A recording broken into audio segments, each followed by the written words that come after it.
Everybody, I'm Lee Cade, and this is Vinny. Today, we'll be continuing our Voices of Valley series, where we go around Valley behavioral health and talk to all of the different people, all the different programs. We are, after all, in 3 different states around the Western United States. Today, we're going to be talking with Patrick Collins, who's a team lead at the ACEs program. Thank you so much for joining us today, Pat. How are you? I'm great. How are you? Doing fantastic. Thanks so much for asking. So we'll just start with getting to know you a little bit. How long have you been with Valley? In October, I will be here 27 years. 27 years. My goodness. And how long have you been working with kids? 27 years in October. Wow. So the whole time you've been working with children? Yeah, I've been in the ACEs program the whole entire time. Wow. So you just literally walked in the door and found your calling right from the start? Sort of, yeah.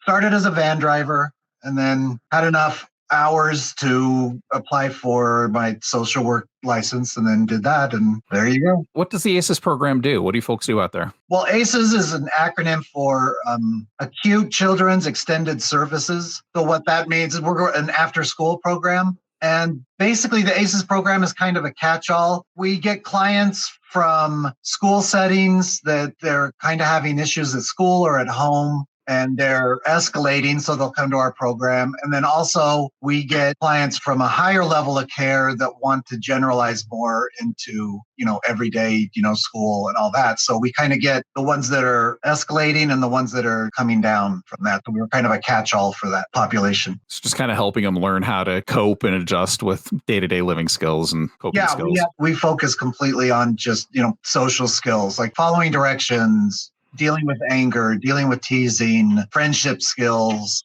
stuff like that. And as they move through, the skills get a little bit more targeted and they get a little more nuanced. So they learn, as they go through the different phases, they learn more and more, and it becomes more kind of minute of what social skills to have. And what's the age group you're working with? 5 to 12. 5 to 12. So that's actually a pretty intense age range there, because 5, you're just kind of starting to figure out what is socially acceptable. And 12, you're just starting to get hit with all those hormones that adolescence is about to bring in. So that's kind of an intense age range there. It's an interesting mix.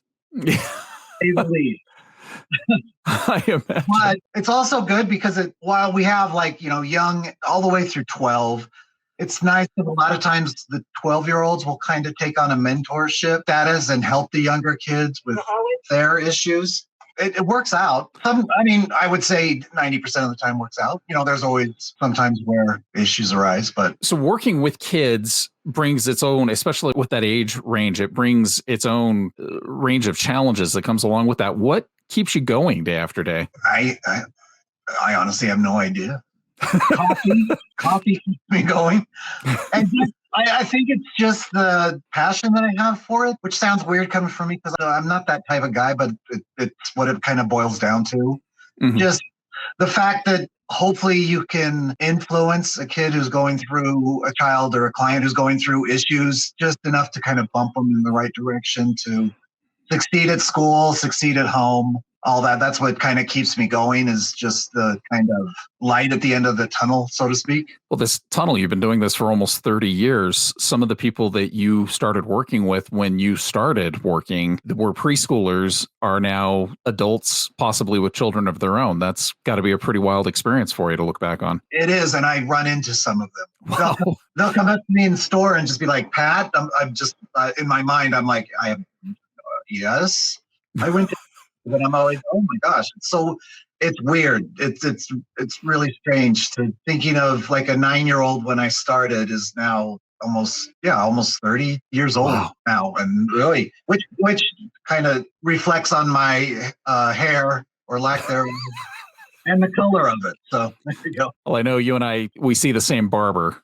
So it's good that our barber gets the work that they do. So now your profile picture on Slack, it appears that you have a Muppet that looks quite a bit like you. Are you a big Muppet fan? Oh, yeah. Huge. In fact, I remember, starting with Sesame Street. And I would watch Sesame Street all the way through like 5th and 6th grade, which is not the most smiled upon thing with a bunch of kids thinking that, it's for babies. But I watched it for the Muppets, and I've just been obsessed with them forever. Muppets really, they seem to engage with kids. Do you find that even to this day that kids are still really, really clicking with Muppets? Do you find that sometimes if a kid's having a hard time clicking with something, sometimes using a puppet will get through to them in a way that maybe you can't face to face? Yeah, in fact, the Muppet that's in my profile picture, I use when we do the dealing with provoking skill, which is kind of dealing with put downs or teasing. The last day of that skill, I bring out the Muppet and he says horrible things to the kids and they react, which is good because it takes it kind of one step away from me and puts it into that character so they can deal with that character. Well, and it's felt, so it's not quite real, right? Well, yes, actually, yes. That's perfect. So 27 years you've been doing this. What's next for you? Having some sort of hospital workers come drag me out of my office as I'm writhing on the floor. I'm thinking that way. Oh, you're cracking me up, Pat.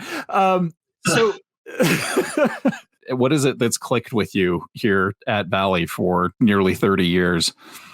The camaraderie, especially, when we deal with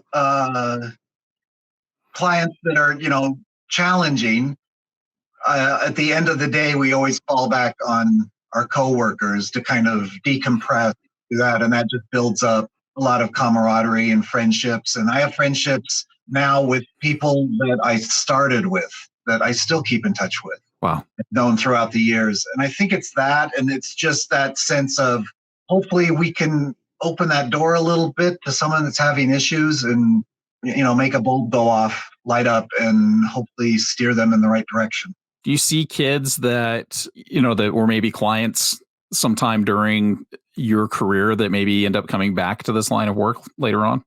I've seen a couple that were high school age and they said they want to go into social work or, I haven't seen them actually in the field, but that expressed interest in it, which is really rewarding because it's nice to to quote a horrible movie, to pay it forward. But, it's nice to see that it kind of, what we were setting out to do is actually encouraging them to, move forward in this kind of career to help people, help others. It's a field of work that you have to have a passion for. So if it's something that ignites a passion in somebody, it's nice to know that maybe you had a hand in that. So, well, Patrick Collins, thank you so much for taking the time to talk with us today, and really appreciate the time and the effort and your service you've put in here with ACEs and all the hard work you've done over all this time with these kids. That's amazing. Thank you. Thank you very much. And be sure to edit out all the sounds of me crying. Will do. Thank you. All right. Thanks.